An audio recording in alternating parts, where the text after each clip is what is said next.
It is Wednesday, April 8th, 2020. It's hard to keep track of the days sometimes. my son was saying, I was saying something about it being Wednesday. He was like, it's Tuesday. I'm like, no, I'm pretty sure it's Wednesday, but let's check the calendar. So, try retiring. yeah. Well, I remember when my dad was in the ICU doctor said to us, there's something called ICU confusion. And so this was years ago. Right.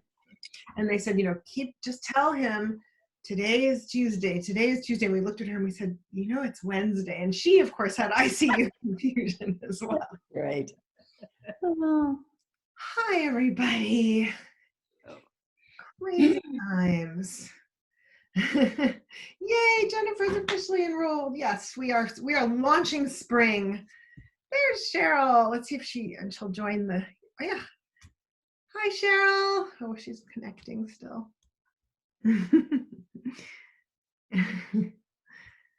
That's so interesting that it says connecting to audio. I feel like Zoom is definitely going to come through this with more sophistication.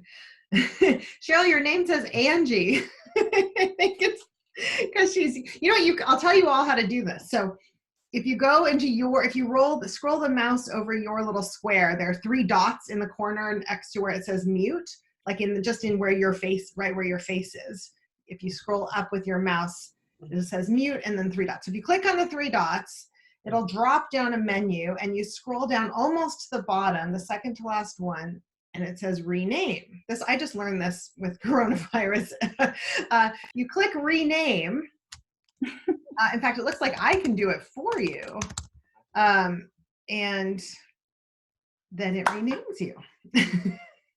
So if you come, yeah. Well, that's dangerous. That's really dangerous. I know and we're going to start talking about characters, so you could take on any name you want, right? God.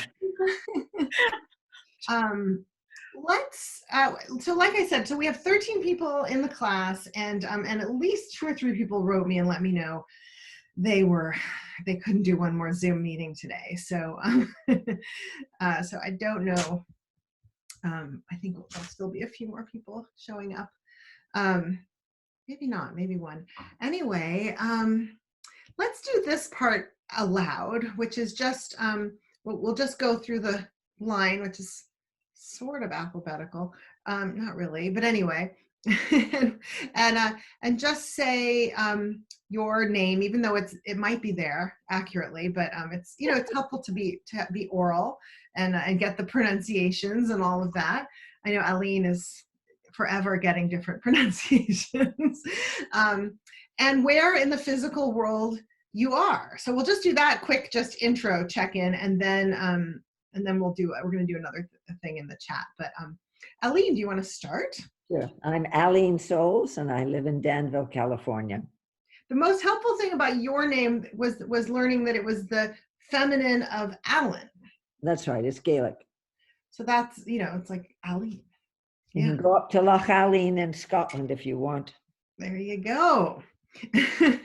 I am Elizabeth, and I am in Sebastopol, California. Now, do you see that you're next, Catherine? I don't know if we all have the exact same visuals, but Catherine, you're next. Okay, I'm Catherine Lynn, and I live in Southern California. Awesome. Did you hear me? Yes, perfect. Thank you. Frances DuPont. I live in Richmond, California. Great. Jody, you're next. Jody Brett Kelly in Oakland, California. Right now, you live in this pink room. I keep seeing it is very pink. It's vivid. I hid myself here, so I didn't know where I was. It's Jennifer, and then you are next, Bridget. Jennifer. Hi, I'm the 4th or 5th Californian. I'm in LA. Yeah, we're predominantly California. Probably because that's where I am. But all right, now you're next, Bridget. I'm Bridget, and I'm in Guerneville. Great. Julia. I'm Julia, and I'm in San Francisco. Cheryl. I'm Cheryl Powers, and I am in Sebastopol. And Felicia. I'm Felicia in Oakland, California. All right. And Sue, we are just saying our name and where we are in the physical world, and it's your turn. Oh, I'm Sue, and I'm in Soma in the Bay Area. All right. Fantastic. So, welcome everybody. This is the beginning of spring quarter. And,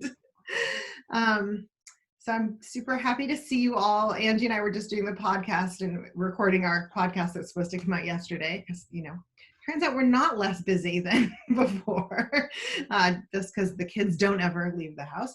But we were talking about how grateful we are for our students and getting to hear kind of you guys taking us to these other worlds, and how and that is the best way to get swept away from the limitations that we're currently facing. So that'll be fun. So the handout, I sent you guys the wrong link because I'm trying to like Jody is in both the Tuesday and the Wednesday class. So I try to Julia was in the Wednesday and Thursday last quarter, but not this quarter. But anyway, I try to shake it up a little bit. Oh, and Felicia is also in Wednesday and Thursday. So anyway, so I shake it up a little bit. So I sent you the handout for the Thursday. And what happens is basically 3 of the exercises we'll do together. And then the 2 remaining ones are taught during the alternate week. And Felicia runs that alternate week session. It's 1 hour starting at the same time. And it's obviously, like all of this, optional, but a really fun way to get an additional bout of writing in, and kind of like, we learn a lot. So basically how it works is somebody raises a topic and you're welcome to give me topics. And sometimes it's just something I'm curious about, or like I thought, a character is a great way to start the quarter. And then I go and I look in all kinds of different books and kind of explore what authors I love or am interested in are doing around that. And I pull those as examples. And they become our models. And it's a little bit like when artists go and sketch in museums, but instead of creating, say, the cathedral that artist created, you might be using the cross hatchings that they used to create a shadow, but you're drawing a tree, and so you're going to do cross hatchings for your tree, right? So basically we're kind of seeing what the techniques are in an example, and then you're writing your own characters, it can be fiction or nonfiction, it can be a character you're working on ongoingly, or it might be something that sparks in the moment. You can even take the character from the example or a line. It's very free form, but I give you lots of ideas to work with, and then you choose the ones that are meaningful to you or spark you in that given moment when you go to the page. So that's how it works. And so you get the handout, and I'll read the example and I'll talk a little bit about it. And it's kind of it works because I've just seen lots and lots of writing magic come out of this class consistently from everybody. But what happens is, so I'm talking and I'm kind of talking about these craft ideas and what we see, but at the same time, you've just heard a piece of story. So all of your kind of brilliant reader self that gets pulled into characters and worlds and events is also kind of alight. And then you kind of let go of any intellectual, there's no like should, you just drop onto the page, and then you kind of free write. And whatever you need from what's come will be there. And so you don't have to worry about it. And especially right now when I think all of us are a little overtaxed, a little stressed, just don't worry about it. Like really what you need will come, and it's just an opportunity to write. And I've now decided I have 3 rules. It was 2, and it's now decided it's 3. Yes. So does anybody want to say what one of the rules is? Right. Say that again? Right. Yes. Just right. That is rule number 1. Exactly. The rule number 1 is just right. So like I said, I'm going to talk about lots of different things. Today we're looking at character. It doesn't matter if what you write has anything to do with anything we've talked about. You may go off in another direction, and kind of my favorite line about this is that I think creative writing teachers give you somebody to say no to other than yourself, other than your creative self. Because sometimes when we sit down to write, we have an idea and then we start to question it, and then maybe we decide to do the dishes, and next thing we know, we're not writing. but if you say no to my idea and you write something else, as long as you're writing, that's a win-win. So that's rule number one. I'm only going to tell you rule number one right now because it's really all you need to get started. The other thing we do is we start each class with a goal check-in, because we end each class where you set up your own goals, and then you check in at the beginning of the week about how that goal went. So yeah, Jody took off. Bye, Jody. So let's do this in the chat. Many of you have come from the previous quarter or visited the previous quarter. So, but the thing we've been kind of focusing on in this time of pandemic is really gentle goals. So, so into the chat, this is really just your check-in about like, how has your writing been going? Maybe not at all, maybe a little bit, maybe a ton. Maybe you're like, oh, I'm just in the house writing all the time. So just take a moment, and I'm going to tell you how to go into the chat, but if you already know, go ahead in and just type a few lines about just where you are right now, you know, with writing and kind of in this moment. So if you scroll your mouse down, there's a whole menu on the bottom of the screen. And if you click chat is the, it looks like a little dialogue button, and if you click it, it'll open to your right. And then if you scroll, take your mouse over there, click where it says at the bottom, where it says type message here, and then you can type and hit return.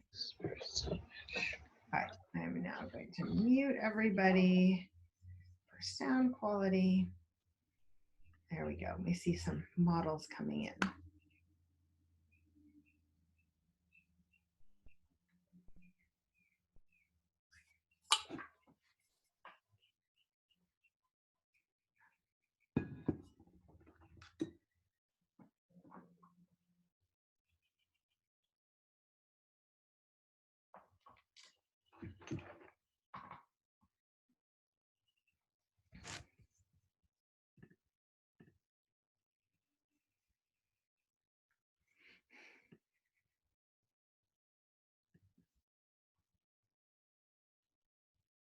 All right.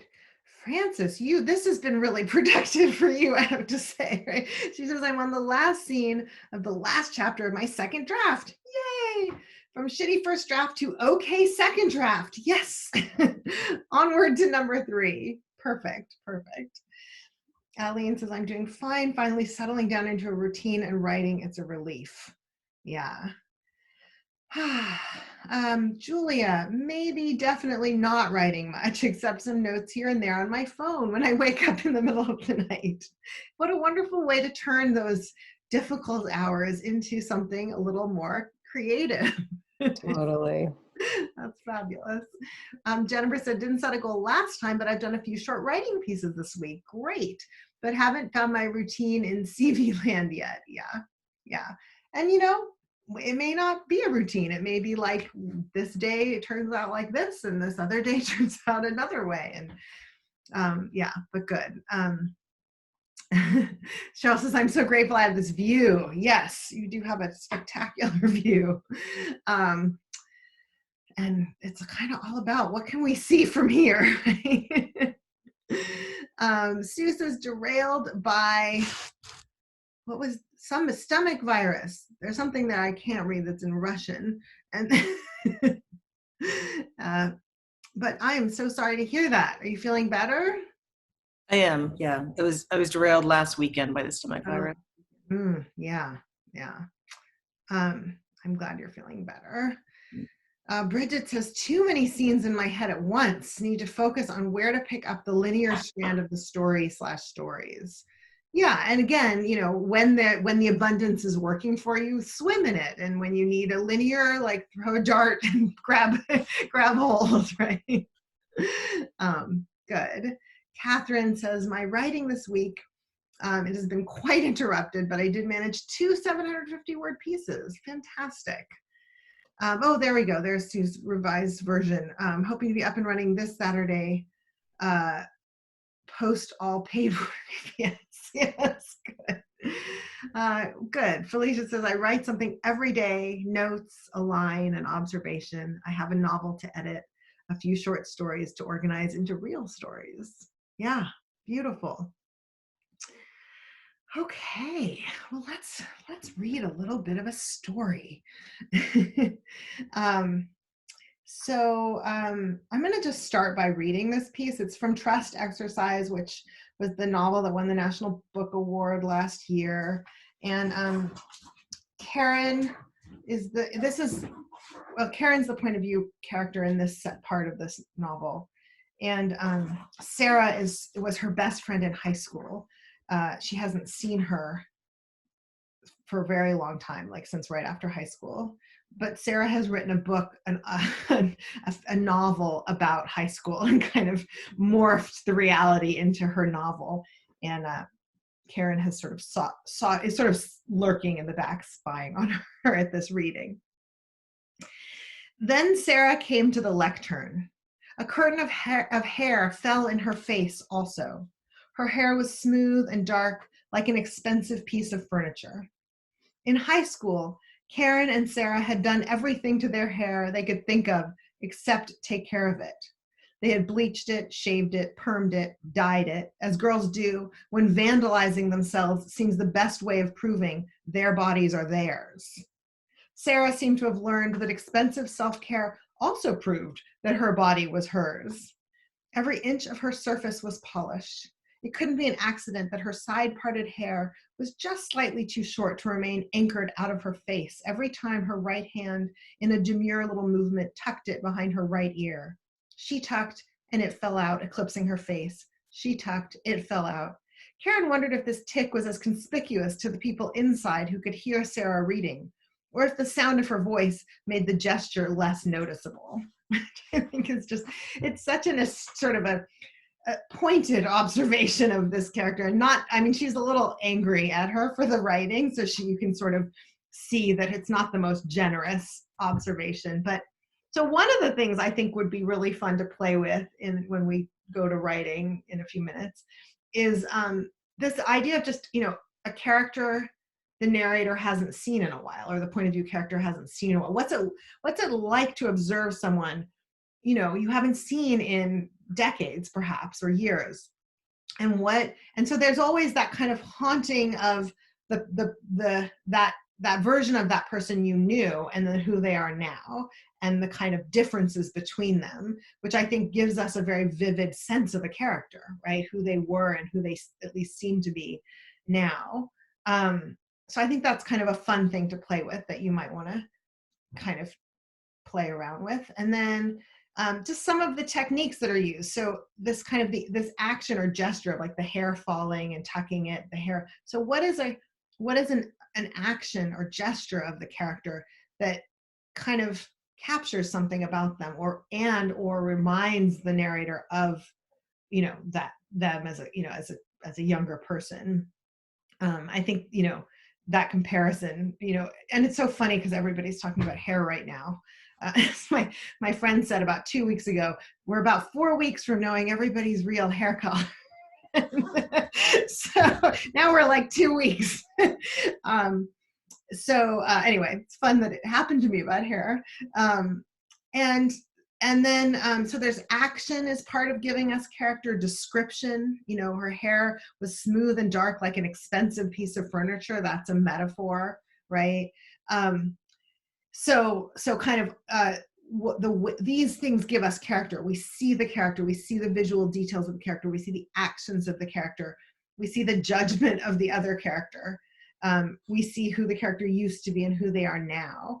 And we learn both characters, don't we? We learn a lot about the observing character, and then we also learn about the character being observed. So if you set yourself up with a character who's observing another character whom he or she used to know, and really look at who did that character used to be? What did they used to look like or do with their hair or their clothes or their makeup or their friends, or whatever, all the things, and just to see that kind of the gap between who they were and who they are, and to see the gap between the observer and the observed, I think gives us so much about character right there. So so what we're going to do again is we're going to go and do a free write. And so just go and start writing, and you can, describe. So put a character in a place and describe them from the point of view of another character, and just play with it. You'll see when you read it back that you'll start to see some of these things happening. What does that character look like? What are they doing? And remember, whatever happens on the page is great. This is like, we're in like a paint studio throwing paint around. So there's nothing that has to happen here. But we're going to write for 7 minutes. Okay. And you can handwrite, or if you want to go to another thing on your computer, you can open a Word doc or a Google Doc. And then you'll be able to hear me. You're not going to be lost visually, but you can just click on Zoom in your doc, and if you need help, I can get you back to being able to see Zoom. So do whatever works for you, and I will let you know when you have 2 more minutes. Do you have a question, Felicia? No, I didn't know if we got the added part that when we read at the beginning, we don't have to give where the story is in our whole novel or. Yeah, let's talk. Actually, say, if you will remember, let's say it again before we send people off. Okay. Yeah, thank you. Okay. Thank you. Thank you.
Couple more minutes.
Okay.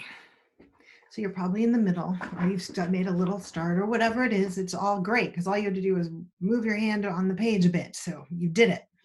So this brings us to rule number 2. What is rule number 2? Anybody? Anybody? No apologies. Yeah. So we do not apologize. That's, and it's, again, like I said, we're sort of throwing paint on the canvas. So, and when you haven't read it back yet, you can't even comment on it. And so it kind of gives space to everybody to just, you're not supposed to have done anything. It's not supposed to be good. It's just, here's what I wrote for 7 minutes, and I'm going to read it out loud. So it's a great practice. It's a little hard, especially if you are a socialized female, not to apologize before you read your work out loud. It's a great practice. And then, as Felicia mentioned, the other thing you don't need to do is set it up. Just read it. There's so much. We're really looking at the level of kind of the paragraph, and so we're just looking at kind of what happens in the description, in the action, and there's not that much time, and so better to just kind of get to the page. If you want to say, like I said, Karen and Sarah went to high school together, and they haven't seen each other in 20 years, boom, but like keep it to like a sentence or two, if you feel absolutely compelled. But it's a great practice to just read it and see what's kind of alive there. And then, and that's not a rule, that's just a point. And then the other thing that's starting to evolve into a rule is when you're listening to somebody else's work that has also just been written, right? Somebody's free write, very rough draft free write. The appropriate response is, anyone remember this one? What you like, what about it, what works in the piece. Yeah, precise, honest praise. what you like or love or remember or resonates, and then try to be specific. I could really see that image, or I wanted to know more about that character. I was engaged by that action, or that was hilarious, or whatever it is. But if you can point to something in it that felt strong to you, or moved you, or made you laugh, or was familiar, or whatever, just vivid, that's great. But just so specific and honest. But we're looking for what works in here, because actually that's one of the things people don't necessarily know about their own writing, and it's one of the most important things to start to know. So okay, so breakout rooms. I don't know. I don't know what people are doing where in Zoom, but anyway, I'm going to put you into groups of 3. I think you're just going to be whisked into your group. If it asks you to join, say yes, and you'll be in a group, and everybody's in a group with at least one other person who's done this multiple times before, and I'll give you sort of 12 to 15 minutes, so each person has like 4 or 5 minutes. I tend to send you little reminders. Do you guys see those? Like switch to the next reader. So yeah, so take your time when you read it, but get to it, and then you'll get some specific, honest response, and you'll give some, and just see what's there. You've just written something. You're gonna read it out loud.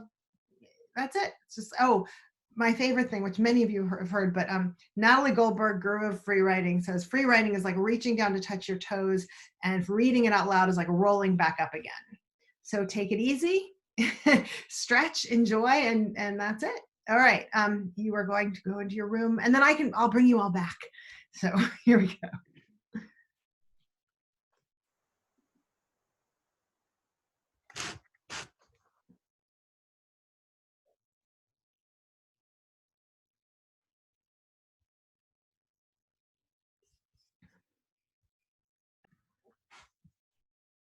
Hello. Oops. Welcome back. See, I don't know why it just whisks people, or maybe some people hit yes, and some people just wait. Welcome back, everybody. We have one more group still coming, but they have 16 seconds, and then they'll be delivered to us, whisked through time and space. How exciting. Isn't it? It's just the travel we're doing. All right. How was that? What did we learn about character or anything else? We like multiple points of view, even though we can't write from multiple points of view all the time. Yeah, so you like seeing different perspectives? What did you like about multiple points of view? Well, I suppose part of my personal problem is, as I was saying in the other piece, I still like, Charles Dickens and Thackeray and Sir Walter Scott and so on. They didn't worry. They just wrote an omniscient, and that was the way it was. So maybe I'm just a old fart. And it's What? The golden age of television is all about omniscience, so it's definitely still cutting edge. Well, yeah, but books are a different matter these days, I think. However, I'm writing what I'm writing, and on it will go. Exactly. Can't follow fads. Who knows? But what else? Anything else about character that came up? Thoughts, feelings? Oh, sorry. No, go ahead, Felicia. You, Catherine. Right. What I wanted to say was I was enormously impressed with Felicia's honesty and attention to detail, and especially her use of the image of the cat, especially the male cat in the piece.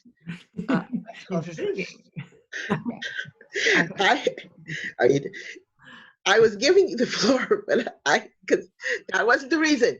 I want to say about Sue's piece, she was able to show both the person looking in a real, you saw that real person, you saw their flaws, and you saw the flaws of the person that character is looking at.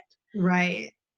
So to do, it was very powerful. They both were seen in a, slightly, unappealing light, not the best light. It's not how you want to see yourself, but it was really well done and real. And Yeah. yeah, a rivalry in which both of the rivals are seen in a harsh light. Mm-hmm. And flawed characters are interesting since we don't know anybody like that. No, not at all. I basically just replicated exactly what the passage you read us, Elizabeth. Only I put my boss in. Having some Oh, this is really scary. exercising some boss anger. So that was helpful. Thank you. Therapeutic. Who says writing isn't therapeutic? Exactly. That was great. Francis. So Cheryl, it was fun because she got her inspiration from a Joni Mitchell song she heard today. Oh, cool. Put herself into the song and came up with a nice little piece. Oh, love Joni Mitchell. Yeah. That's wonderful. Was the other character Joni Mitchell? No. Could have been. Yeah. No, it was you, wasn't it? It was the narrator. I don't know who it was. Yeah. Exactly. That's the fun thing about free writing. Well, great. Let's do some more of it. That free writing. So, and it's interesting. So the next one is from a short story from the collection, I'll Think It, You Say It. And where the first example was sort of comparing a character to her past self, here we have a woman comparing her husband and another man. So again, we have that technique of comparing, which I think is very human in how we kind of figure people out. And it's kind of a fun thing to take on as a writer. So she is, so she's greeting, so the point of view character, Julie, is greeting Graham, to whom she is not married, and Keith is her husband. They greeted one another in a friendly fashion, and in retrospect, Julie went over it repeatedly, that innocent earlier era before she became obsessed. She thought of Graham as slightly more appealing than most men, but neither fascinating nor smolderingly handsome. Even later, Julie considered Graham and Keith comparably attractive if your thing was preppy middle-aged men, which hers apparently was. But neither of them was, like, hot. Nevertheless, for a stretch of several months, whenever Julie had sex with her husband, she pretended he was Graham. Which gives us a lot. Now we see a triangle of characters. We're learning a lot about maybe all of them or something about all of them. So, and there's an interesting there's a little bit of abstraction, like there's a person analyzing. So we're in her head, but the voice where it says neither of them was like hot, right? Like that's a very informal voice to throw like in there. And that's fun. So that's one thing you might want to play with is analyzing a character, but doing it with a very colloquial, conversational voice, or thinking about the vocabulary of your character. How do they talk about people? What are the rhythms of their speech? I think we hear it too with, neither was fascinating or smolderingly handsome. I mean, we just start to get to know the character from the way she's talking about these two men. And and I think it's, the word nevertheless has a certain sort of formality that follows on that, neither of them was like hot in a really fun way, so it's funny. Curtis Sittenfeld, I went through a little binge of listening to audiobooks of Curtis Sittenfeld because she's incredibly readable, to me anyway. It was very compulsively readable. Does she read her own books, Elizabeth? I don't think so. I don't think she did read her own books. I think she had there were actors. They were, well done. I mean, sometimes the writer is great at it, but I don't remember it being her. Mm-hmm. So just it starts with this moment where we're actually in scene. They greeted one another in a friendly fashion. So that's always helpful. Like get us in a moment, in a real world moment, and then we're kind of so we're there and they're saying hello or whatever, and then we get this whole kind of her internal take on him, and and we start to get, because in retrospect she went over it repeatedly, that earlier innocent era, before she became obsessed. So we actually know she's thought a lot about this obsessively. So we've got like her analysis, like at the time, kind of her more casual greeting, and then later, and then kind of even later. Yeah, they're really kind of similar. Like, he's not really better than my husband or whatever, but there was this intense period where she pretended her husband was Graham during sex. So, okay. So play around as you will with what you like, but the sort of contradictions and comparisons,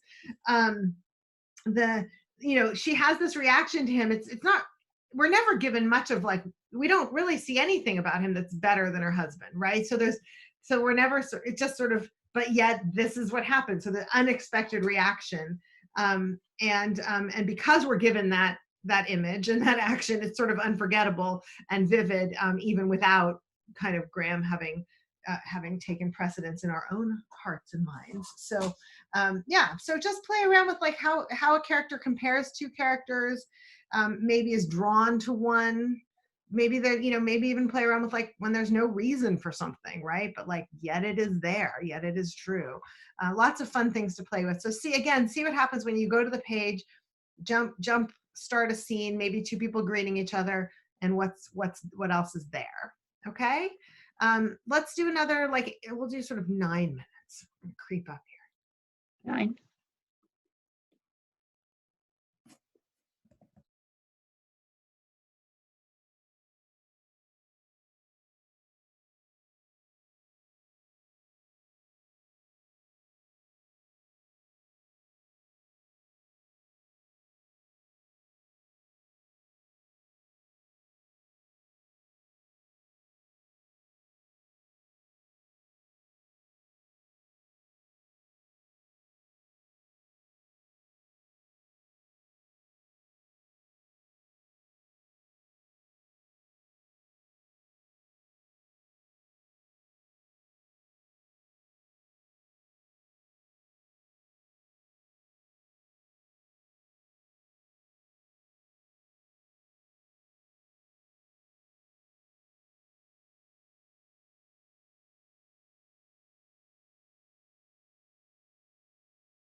Couple more minutes.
Okay.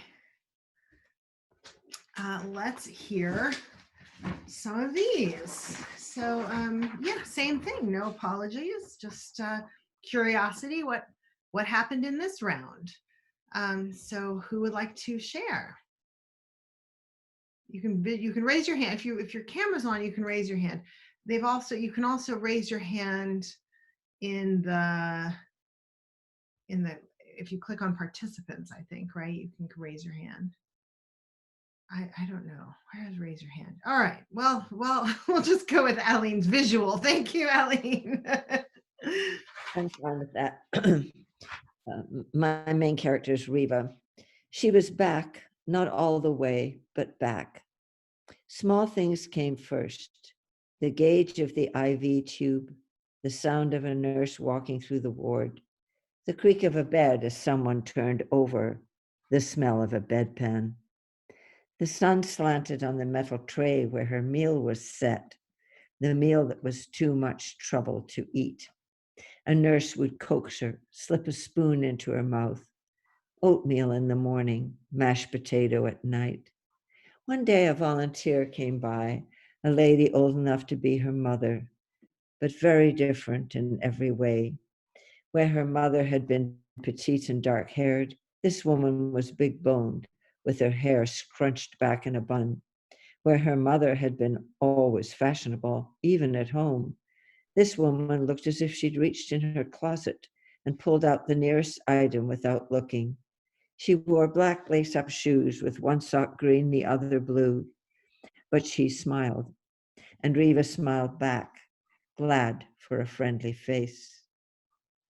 Lovely. Well, first of all, the comparison is wonderful, isn't it? You know, she's sort of seeking comfort, and here's this woman who the age of her mother, but unlike her mother in every way. And so we get this vivid depiction of both the mother and the woman, and sort of as they're getting further apart, the sort of disappointment of her not being the mother in a way emotionally, and then her smile, you know, and it's a wonderful turn because it's sort of unexpected.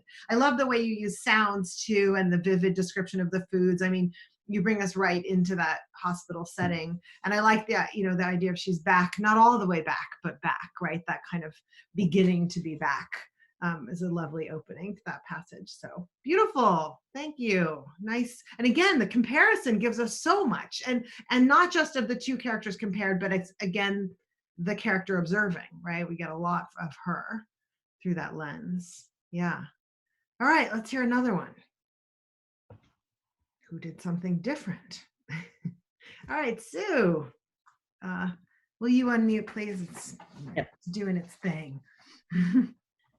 Okay. So still on my boss. Will not apologize for that. That's right. I wondered how she couldn't sense my feelings about her, but I know she considered me cool and reserved, and therefore probably dull. Like most extreme extroverts, she assumed if an emotion or thought wasn't expressed externally, it must not exist. But she had to notice how I responded to the rest of the staff, Julie especially, the warmth, humor, and generosity, and how differently it was from my reaction to her. Our jokes during the team and strategy meetings are clearly, except to V, shared language. Fortunately, I was political enough and weak to occasionally throw her an anecdote, but I could never do self-deprecation with her. She'd eventually turn it into a weapon. Great. There's a lot of wit in this kind of, parsing all of this relationships, business relationship stuff. So she considered me cool and reserved, right? So there's this really interesting, the character who understands how she is seen by the other character, right? So, and it's not that we're getting into that character's actual point of view. We're understanding what our point of view character understands about how other people see her or what she believes she does, and I sort of trust her voice, but I get that it's those removes, so it's telling us a lot about her as well. And then she compares herself kind of to her boss, or to the lens of the boss's way of seeing the world, but then she also compares herself or her relationships to other people with her relationship with the boss, and again thinking about how the boss observes that and must notice. And then I love the sort of I'm whatever it is, political enough or whatever, and weak, right, to throw her an occasional anecdote. So again, that kind of self-awareness that comes into parsing all of this is really great. I mean, it gives us a lot about the character in the way she sees the world and the way she's holding all the pieces and navigating them and wondering about the other person's perspective. Yeah, really fun, rich stuff. Yeah, clearly lots of therapy. Right? Shout out to the therapist. This is a theme of the day, but it's coming across now as really character with voice and wit, and that's what we like to see on the page. So good. Who's next? Felicia.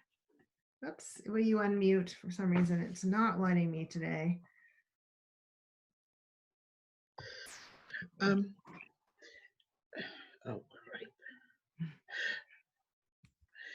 Men are paralyzed when they ejaculate. Women can loosen their jaw in the tumescent aftermath of the sexual act. It's a choice. She can sever his jugular or not as she pleases. The act of blooming him is no longer a criminal act, nor silencing one of them until he drew his last breath. Ursula's mind ran a ribbon of words after. She couldn't help but do it.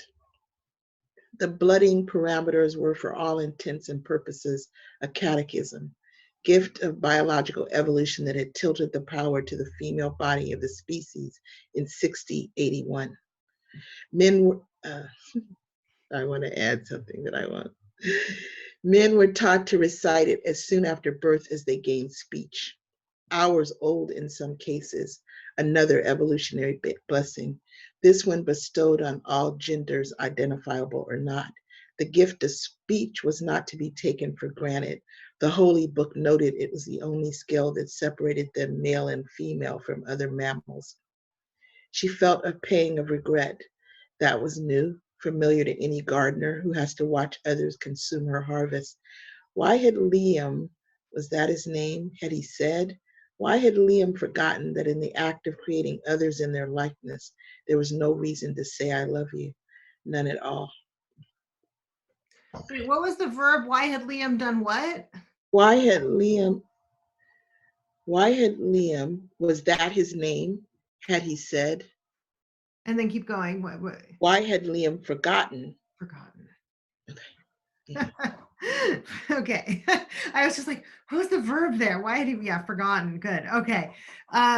Did you, and oh, one more question. What was the year? 6081, So 6081. it's like future. Yes. Yeah. Yeah. This is I like, want to say after the coronavirus. That's the part. that's all right. This is good. You're on the cutting edge of That's just 6081. We'll make that. yeah, no, great. Okay, so yeah, I mean, so one, we sort of witness a murder through this kind of analytical like language about the differences between men and women in orgasm and the right. So it's like in the jaw and the right, and then but suddenly we realize like, oh, there's a murder happening here, which is which is unexpected. And then I love the part about the sort of the gift of speech not being taken for granted. The holy book. So I'm like figuring out this world a little bit, 1681, the holy book. I love that grief is familiar to any gardener, right? Like that somehow that was so unexpected and such an interesting, that brought out something about the way she sees herself, right? And yet kind of a little bit like a little bit twisted, like the gardener growing the food. And does every gardener feel grief in that? We really get her through that, right? Really vivid character and world too. Yeah, complex but recognizable. Thank you. Thank you. One more. Who wants to read this round? It kind of shakes something up in you. Loose. All right, Frances. Oh, let's see. I think you have to unmute also, please.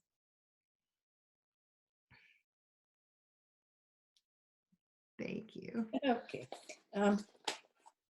Let's see. Oh, my friends all have different roles in my life.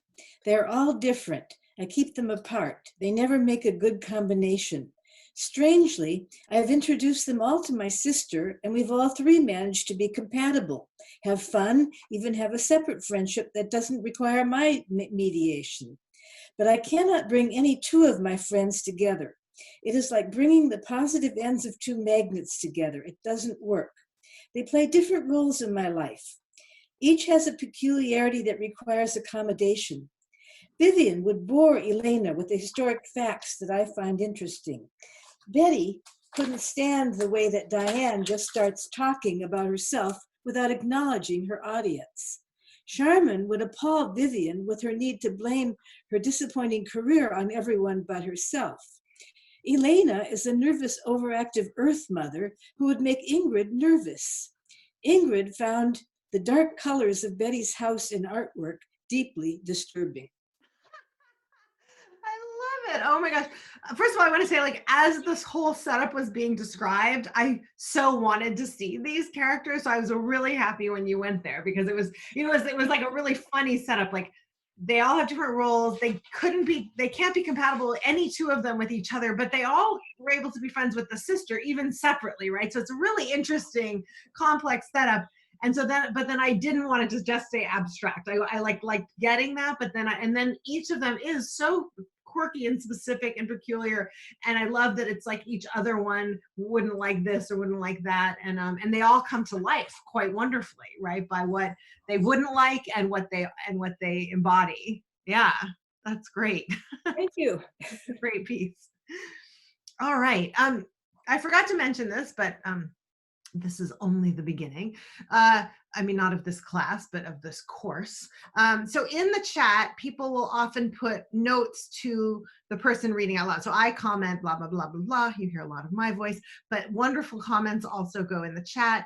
It's not a requirement, and some people feel like it's too multitasky to listen and comment and read, and that's okay. But it's also a nice way to chime in with your specific honest praise. So if it comes up and it works for you, do that. But if it doesn't work for you, everyone will understand. But it's just another possible opportunity.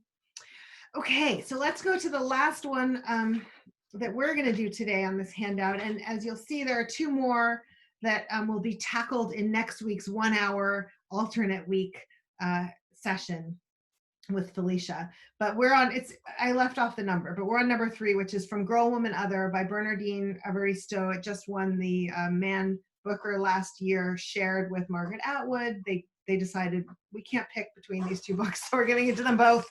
And so interestingly, and it was slightly different because I had the alternate week exercises in for the Tuesday class, so it's actually different. So we really went from these 2 characters and across time to 3 characters, and this is a group, so it happens we're kind of increasing the number of characters in the room, and how that kind of plays itself out. So Nzinga is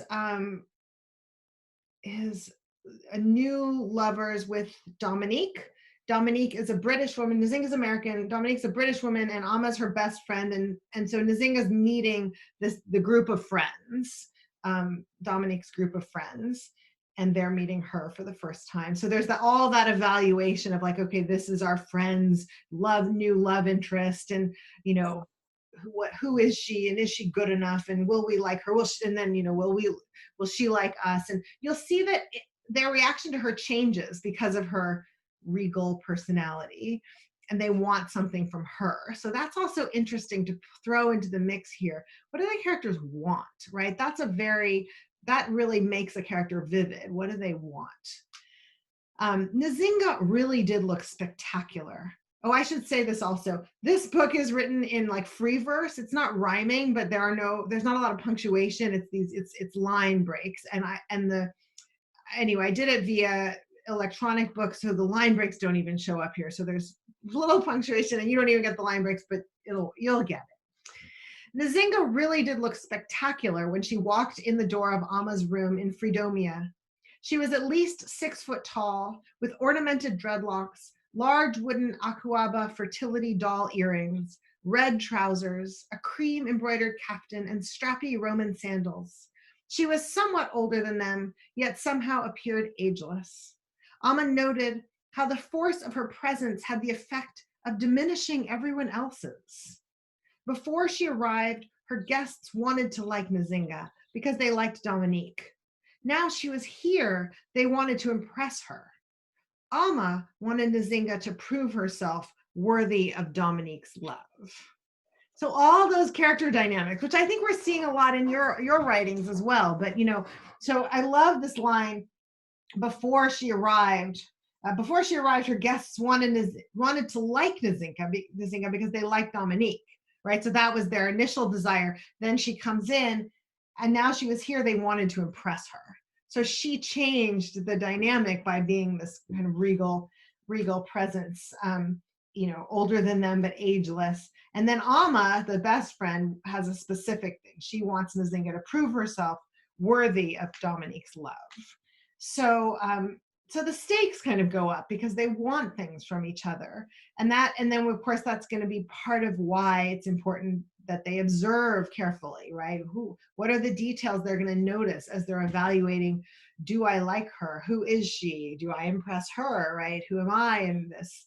So yeah, and then just really vivid, specific, ornamented, sensei details, right? These ornamented dreadlocks, the Akuaba fertility doll earrings, the red trousers, and the cream embroidery. So the sandals. I mean, we get such a very striking, specific view of this woman, this 6 foot tall woman walking in, right? So visually giving us details, giving us, letting us see her, and then letting us see everyone reacting to her and how it changes them, right? It changes what they want. So those are really fun things to play with. So grab a character, walk her into a room, see what everybody thinks and does and how they react. All right, bye, Jennifer. We'll see you next week or the week after. All right. And everybody else, let's do like 11 minutes. I'm doing odd numbers today.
Couple more minutes.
All righty. So what I'm going to do is I'm going to just go through the folks who haven't read to the whole group yet. And you can read the first one, the second one, or the third one. Just let us know which one. And we do ask people not to combine them because especially when we're a bigger group, it just end up running out of time. But any of those is fine. And yeah, I highly recommend reading aloud. Remember, it's like rolling back up again. But obviously, everything is optional. Anyway, Catherine, let me unmute you. Will you read? You want me to read? Please. Oh, this is terrible. Okay. Anna swished into the low-ceilinged long room filled with unassuming workers who had come to enjoy themselves and have fun conversation for a few hours.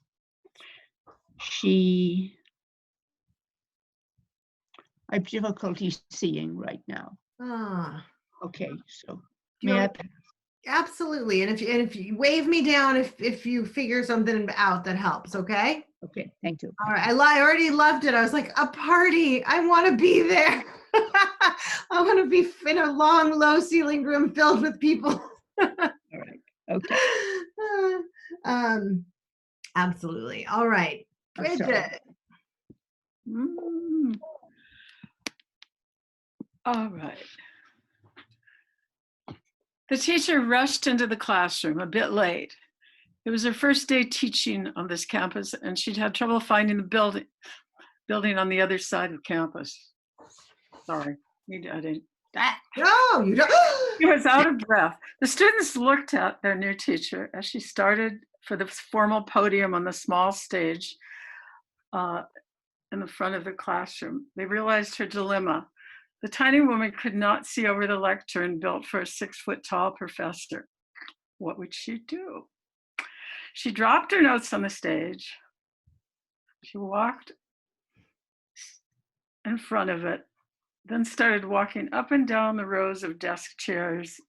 Run out of gas. I love it. I love that she's like that she's smaller than the lectern and dropping the pages, and it happens all the time. Yeah, no, it's fab. Well, I'm ready when you refuel. I'm ready to hear more of her adventures.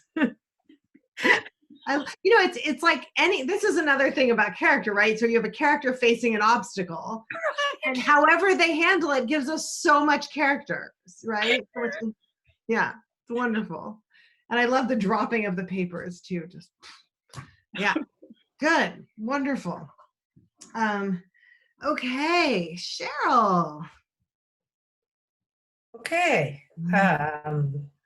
When Bess entered the restaurant, wrapped in short and shiny gold lame to match her long and shining hair, the three brothers rose as a group, acknowledging her arrival.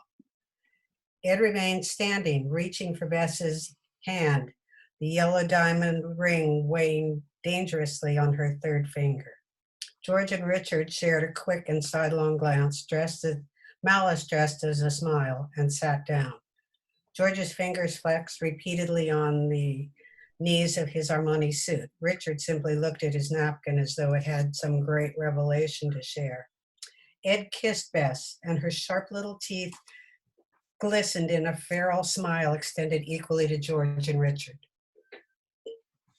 Wonderful. First of all, I love her entrance and the gold lame and matching her hair and all three of them standing up, right? I mean, we clearly get a very vivid, strong reaction to her, which gives us so much about all of them, right? Like just, and it's kind of dynamic and exciting to have strong reactions, right? I mean, we know we're in story when characters are having strong reactions to each other. We don't always all have strong reactions, but the moments we're going to capture for story are going to be those that really matter. I love the ring, the diamond weighing dangerously on her finger. I love Malice dressed as a smile.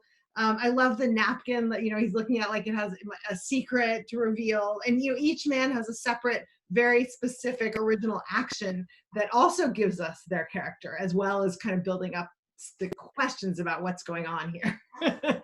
Yes. So, yeah, fantastic. I love it. And last but not least, Julia, who now it won't let me unmute you. This is from the second exercise. A great flop of noise behind the door before it flung open. There stood Molly, panting and waving away two children who yelped and ran in the other direction down the hall. Molly looked exactly like Punk looked decades ago, though her hair was a blued black with only bits of gray at the crown. Punk, irreverent, rule-breaking for her time, had let her hair go fully gray by the time she was the age Molly was now. Punk had 8 children, too, by the age Molly was now. Punk had can't read that word. Punk had seemed to Allison out of time back then, and Molly looked like she was out of time now. A kitchen buzzer rang from inside the house. Yeah, fabulous. And I love that. Well, first of all, just looked like Punk looked decades ago, right? That's great, a great line. And I love the hair. This is just a moment for really thinking about hair. I'm like, okay, blue, I like it. And then, Punk had 8 children, right? I mean, and then the comparing of them, like one looking out of time then and one looking out of time now, the age then, the age now, right? So all of those kind of comparisons across time, which again, I think feel very human. They are sort of how we understand the world. And then as a reader, kind of we get to understand the point of view character through that kind of an assessment and the character being observed. So we're pulled right into that world. Is that part of your novel or is it something else? Yeah, it is. It's Molly is Allison's sister and Punk is Molly and Allison's mother. Oh, okay, cool. Yeah, who's dead now, but right. At the time of the novel, current time. Fascinating. Great. That was her nickname. Yeah. Yeah, that's so interesting. Fantastic. Good. Thanks. Did I miss anybody? Aline, you dropped off, but you returned, so that's good.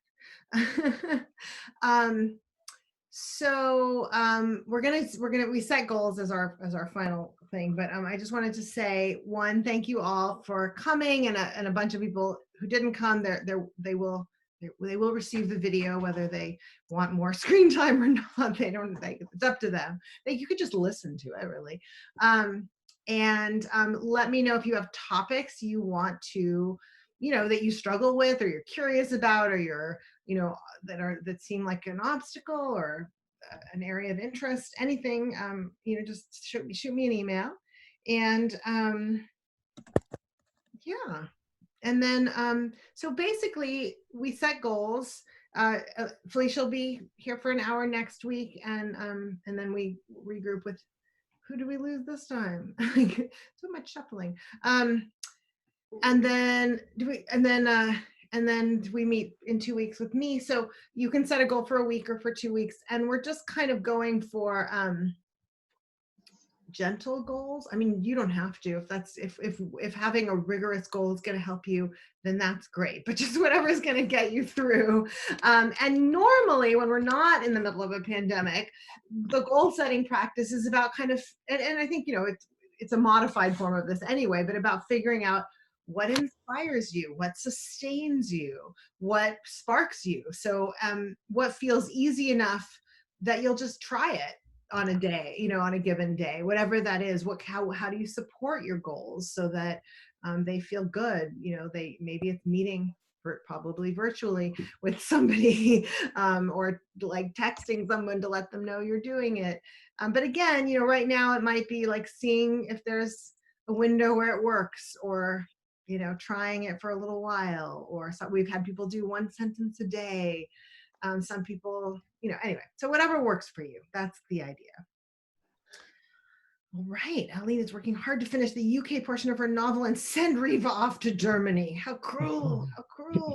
That's good, torture your characters. And Felicia's goal is to knit together a story she's already written. Nice. Do it like a play, not a play. Do it like play, not work, play. Yeah, good, fun, important. Like, we're doing this because it's fun. Yeah, partly at least sometimes. Julia, goal to read and keep making notes. Great. Francis, I'm finishing that second draft. Yay. Then I'm descending back into research for a bit. That's also fun, right? As I double check historic documents versus my timeline and what I've made up about the characters. Yeah, really fun. I was thinking about historical fiction. It's because my kids were doing historical fiction in middle school. That's great. All right, Catherine, write for 2 hours every day. Beautiful. Aline says, we write because we don't have any choice, we have to, but different than not having other kinds of choices. Sue, wrestle Scrivener into shape and update, put everything that's written together. Nice. Polish low point for Monday's book in a year. Awesome. Let's see. Bridget, write every morning. Free write a scene. Nice. Cheryl, how about you? I think the write every morning, write an hour a day appeals to me. 2 hours is a little much right at this point, but yeah. An hour is a lot. It's doing anything every day. It does build up. Yeah. It got easier just during this session. So yeah, good, wonderful. Well, I'm so happy you joined us, and all of you. And Jennifer took off, but I wish, even though I see her there. Hi, Jennifer. But and like I said, we have another handful of people who will hopefully surface again. But so good to see you all. Great to hear all the different voices and all the characters who've gotten to enter this space. It's good. I needed some new people, so I appreciate it.